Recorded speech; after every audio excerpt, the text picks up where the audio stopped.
বিধান শিশু উদ্যান মেধা অন্বেষা মঞ্চের শিক্ষক সম্মাননা অনুষ্ঠান অনুষ্ঠিত হয়। আগরতলা বাণী বিদ্যাপীঠ স্কুলে উপস্থিত ছিলেন আগরতলা পৌর নিগমের মেয়র দীপক মজুমদার, শিক্ষা দপ্তরের সচিব রেবেল হেমেন্দ্র কুমার ও শিক্ষা দপ্তরের অধিকর্তা এনসি শর্মা সহ অন্যান্যরা। এদিন এই অনুষ্ঠানে মোট 8টি জেলার 8 জন শিক্ষক শিক্ষিকাকে সম্মাননা করা হয়। Bureau report, BTV Tripura news.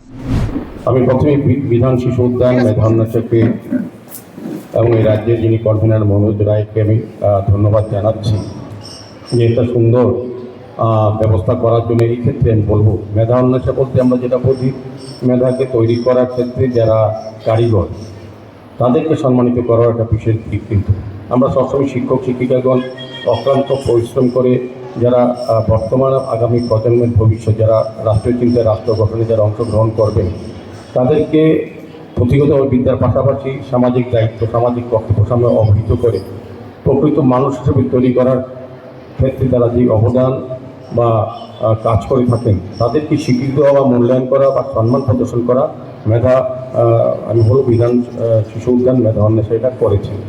তো আমি বলবো, এখানে আমাদের সেক্রেটারি সাহেব অনেকটি বলেছেন, ডিরেক্টর সাহেবও বলার চেষ্টা করেছেন, আমাদের রাজ্যে এখন কিন্তু শিক্ষা ব্যবস্থা সারা দেশের সঙ্গে কেন্দ্রীয় শিক্ষানীতির সঙ্গে কিন্তু একটা এক সূত্রে বাঁধা। সেই কারণে আগে যারা এখানে শিক্ষক ছিলেন বা শিক্ষকতা করেছেন বা আমরা যারা স্টুডেন্ট ছিলাম, আমাদের শিক্ষা গ্রহণের ক্ষেত্রে বা শিক্ষা দানের ক্ষেত্রে কিন্তু আগে যে অবস্থা এখন সেই ক্ষেত্রে নেই।